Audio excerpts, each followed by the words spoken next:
Hello, good morning, dear students. Hope you're all fine. So, what we have to study in this semester is the paper language and linguistics. So, in that, also, you have different modules. Of that, module one I'm dealing with right now, that is language and linguistics and introduction. Okay, so shall we proceed anyway? So, the first concept that we have to study is language. So to talk something on language, it's a word that we are very much familiar with. But when someone asks us, can you define that word language, then comes all the problems, isn't it? We find it really difficult to define that language, the word language. Do we have a clear idea, or most of us do know what language is, right? So to tackle that problem, I'm giving you a chance. I'm giving you here some definitions to define our the term language.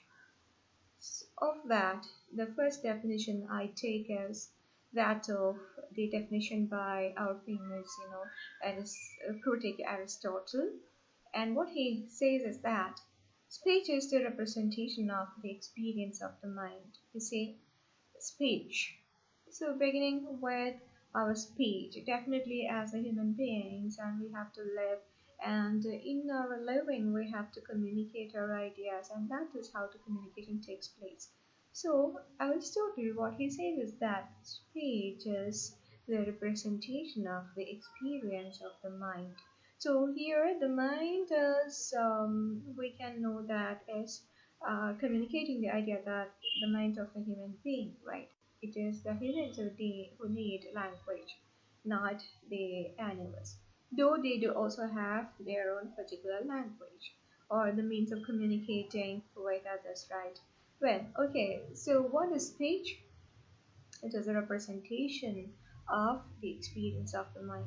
So actually, as a literature students, the term representation, we know it's a complicated term and concept. How and which way that representation works. Anyway, to take it very simple here, it is merely representing what we have to convey, right? The representation, translation of, or transferring what is there inside our mind. Maybe it is our needs or aspirations or thoughts or whatever it is that we have to communicate it with the others, right? So that is speech. For communicating our ideas with others, we need speech, and speech is that representation of the experience of human mind, says Aristotle. Now comes another definition, the famous definition by Edward Sapir. He is a German linguist as well as the anthropologist who studied a lot about human nature, ways of living, etc. So anyway, for him, language is a purely human and non-instinctive method of communicating ideas, emotions, and desires by means of a system of voluntarily produced symbols. You say here some terms are important for us. It is purely human. It's the characteristics, isn't it? It's the characteristics of language. It is language is meant for human beings, so it is purely human. And then comes the next point: non-instinctive. You see why it is non-instinctive. Did you see the non-instinctive method? It is not instinctive. Though in sense the word non-instinctive communicates refers to the instinctive ways of communication. It is slightly different from instinctive, the idea conveyed through the word instinctive. You see, instinctive. So to describe that word, I can give you an example.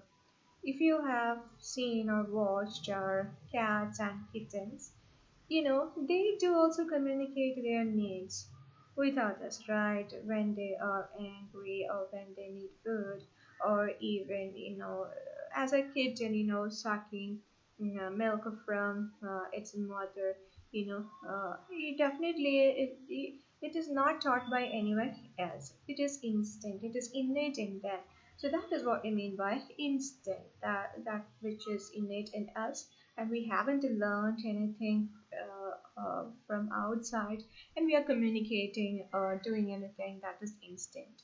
So non-instinctive such as again something we do something naturally, but in that there is the idea is that we watch someone else doing something, or we hear others doing or telling these things, and we try to imitate it and then reproduce it. Then it is non-instinctive. Definitely language, do we need it?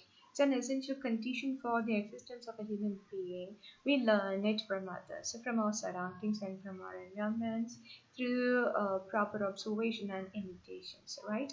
So that is why it is non-instinctive. For example, the cats cannot be taught any language or human language, whereas the chimpanzees, and you have other species who can reproduce some of the words at least. So when they are doing it like that, then it is non-instinctive. Okay, so I hope the idea is clear to you. So instinctive and non-instinctive. Here, language is non-instinctive. It is a method of communicating your ideas, emotions, and desires by means of a system of voluntarily produced symbols. So here comes another set of the word. It's a system of what? Voluntarily produced symbols. It's not unconsciously produced, but it is consciously produced. And we created some symbols, and we have created some sounds, and we have created some meanings, attributed some meanings to it. So that means everything had taken place voluntarily, right? So these three terms are important in this particular definition, right? So language is one, is purely human. The second thing is that it is non-instinctive. And the third thing is that it is voluntarily produced symbols. Okay, so I hope that these two definitions are clear to you and you have learned or understood the concepts. Okay, so we shall see in our next session.